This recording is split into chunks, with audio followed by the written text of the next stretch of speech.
নমস্কার বন্ধুরা, আমি শ্যামা। আজকের যে মুভিটি এক্সপ্লেন করতে আছি, এই মুভিটিতে এক বদমাস রাজার দুটো বউ থাকা সত্ত্বেও সে গ্রামের এক সাধারণ মেয়ের প্রেমে পড়ে যায়। ওই সাধারণ মেয়েটিকে কাছে পাওয়ার জন্য ওই বদমাস রাজা একের পর এক কি করতে থাকে এবং রাজার শেষ কি পরিণতি হয় তা দেখতে আমার প্রিয় দর্শক বন্ধুদের রিকোয়েস্ট, ভিডিও স্কিপ না করে দেখতে থাকুন। চলুন বন্ধুরা, কথা না বাড়িয়ে শুরু করি।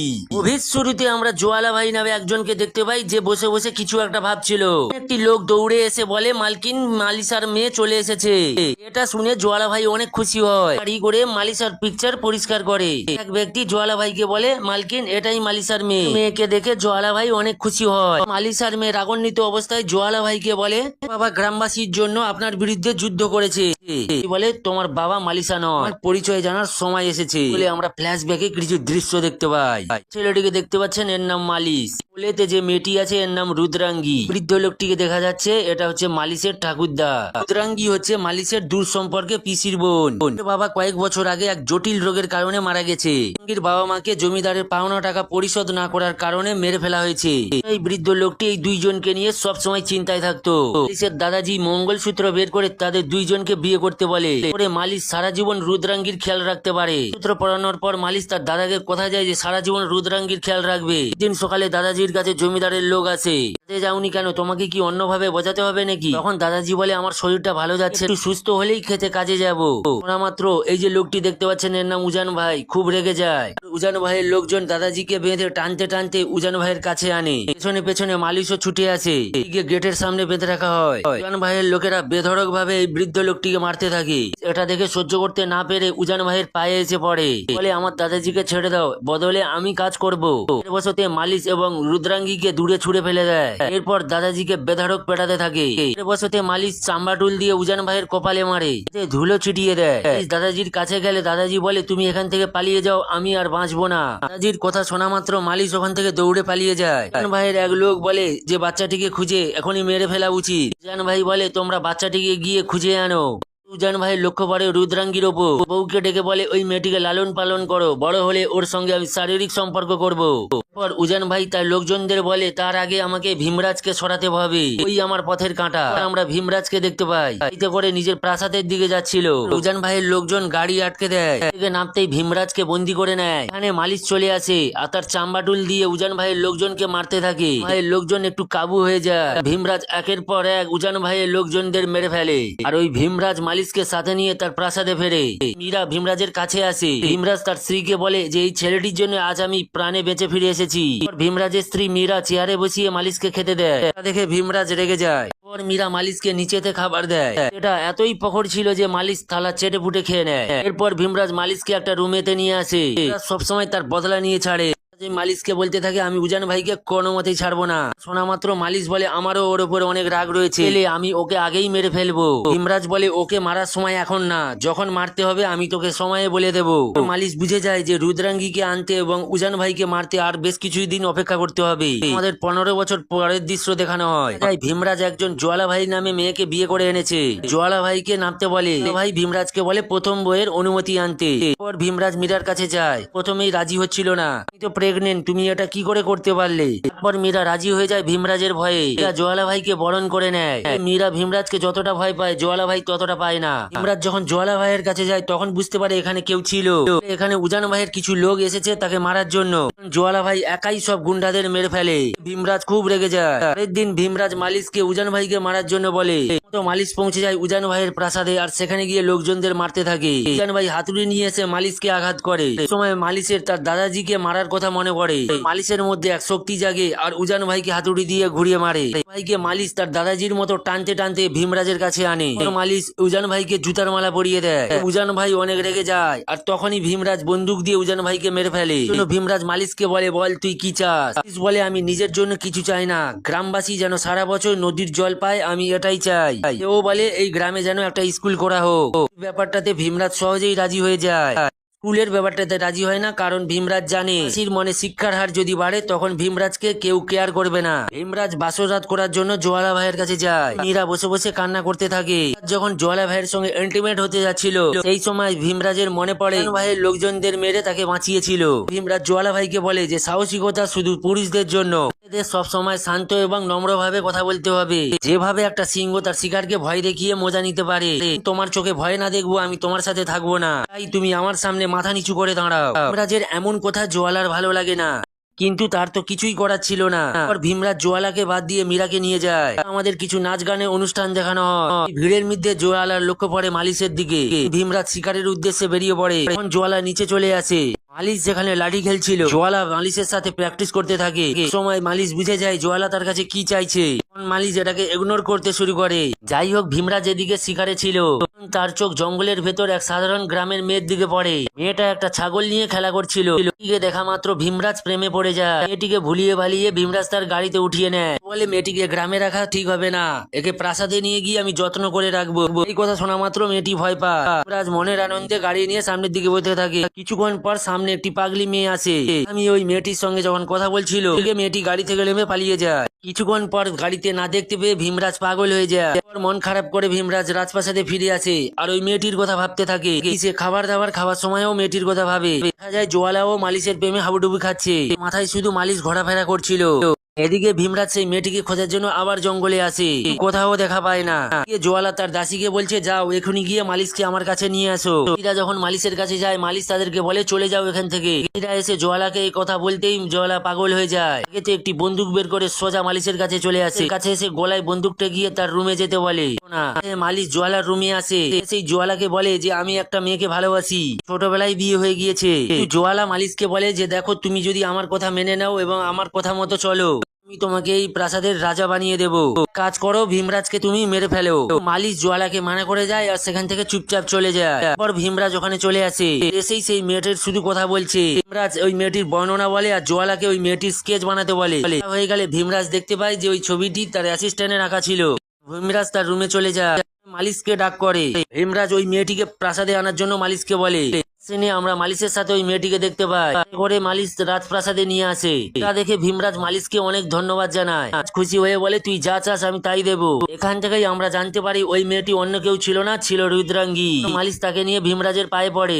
বলছিল, আমি যেদিন উজান ভাইকে মারতে গিয়েছিলাম সেদিনই রুদ্রাঙ্গীকে সাথে করে নিয়ে এসেছি। ভাই আমার আত্মীয়দের মেরে রুদ্রাঙ্গীকে বন্দি করে রেখেছিল, জন্য উজান ভাইকে আমি আগে মারিনি। আপনি আপনার বদলা নিতে পারেন।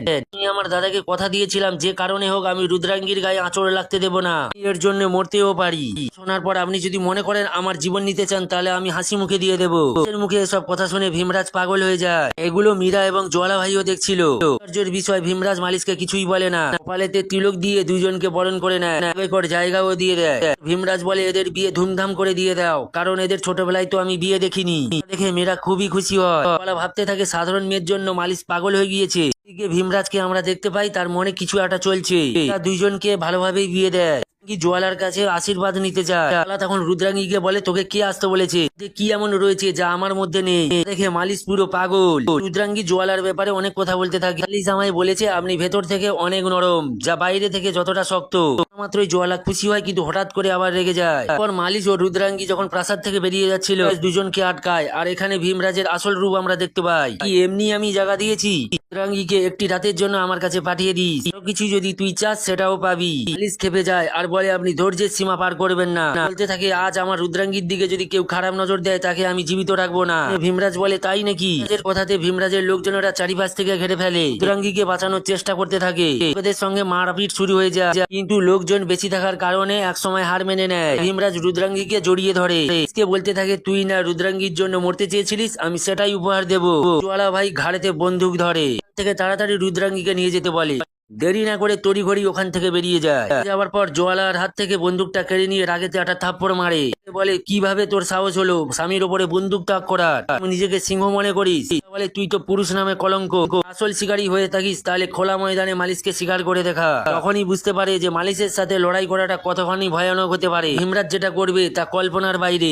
রুদ্রাঙ্গীকে নিয়ে একটা জঙ্গলে লুকিয়েছিল। শান্ত ভীমরাজ তার লোক দিয়ে গ্রামে খুঁজে বেড়াচ্ছে। এরপর মালিশ রুদ্রাঙ্গীকে বলে, আমার আর তোমার বিয়ে ছোটবেলায় দেওয়া হয়েছে, তুমি যদি আমাকে এখনো অপছন্দ করো তাহলে চলে যেতে পারো। তখন রুদ্রাঙ্গী বলে, আমার তোমাকে খুবই পছন্দ, আমাকে স্বামী হিসাবে মেনে নিয়েছি। এরপর কেউ যদি আমার সঙ্গে সঙ্গম করতে চায় এবং আমাকে ব্যবহার করতে চায় তাহলে সেটা হবে আমার লাশ। কথা শুনে মালিশ খুব খুশি হয়ে যায়। অন্যদিকে ভীমরাজ তার লোকজন দিয়ে মালিশকে খোঁজ করছিল, কিছুতেই খুঁজে পাচ্ছিল না। গ্রামেতে গিয়ে বাচ্চা এবং লোকজনদের মারধর করে তাদের ব্যাপারে জিজ্ঞাসা করতে থাকে। অবস্থা দেখে গ্রামের সব মহিলারা ভীমরাজের কাছে যায়, ভীমরাজের কাছে মিনতি করতে থাকে ওর যেন অত্যাচার বন্ধ করে। ভীমরাজ মেয়েদের বলে, তোমার স্বামী এবং সন্তানদের যদি চাও তাহলে তুমি ওই রুদ্রাঙ্গীকে আমাদের কাছে আনো। শুনে গ্রামের কিছু মহিলারা ওই রুদ্রাঙ্গী এবং মালিশকে খুঁজে বের করে, দুইজনকে চতুর্দিক থেকে ঘেরাও করে ফেলে। এদেরকে জিজ্ঞাসা করে, তোমরা কেন আমাদের ধরতে এসেছো?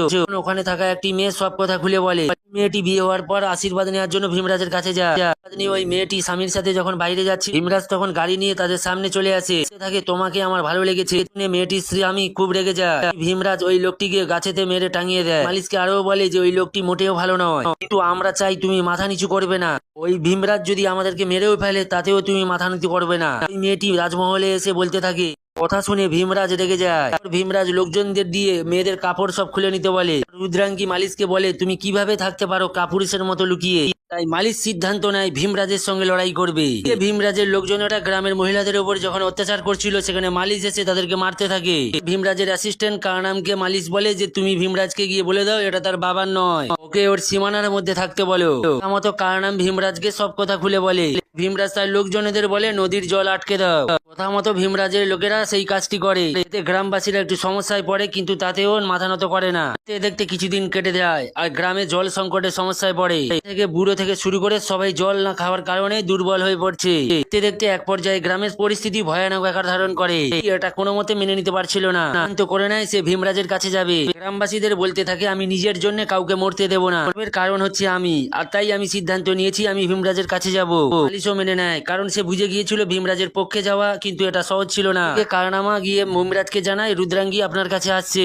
মাত্র ভীমরাজ অনেক খুশি হয়, কিন্তু এখানে একটা শর্ত রেখে দেয়। কারনামা মালিশের কাছে গিয়ে বলছে রুদ্রাঙ্গী ভীমরাজের কাছে যাবে, সে তো ঠিকই, ভীমরাজের পা ধরে কাঁদতে হবে। এতে কোনো মতে রাজি হচ্ছিল না, কিন্তু এক পর্যায়ে রুদ্রাঙ্গীর কথাতে রাজি হয়। ভীমরাজের কাছে আসে। মালিশকে বলে, কি রে কুত্তা, এসেছিস তাহলে আমার পায়ে পড়ে যা। ছিল না, তাই মালিশ ভীমরাজের পায়ে পড়ে যায়। এতেও ভীমরাজের মন ভরে না। কাছে গিয়ে বলে, এখন তুই রুদ্রাঙ্গীকে বউ সাজিয়ে আমার কাছে আন।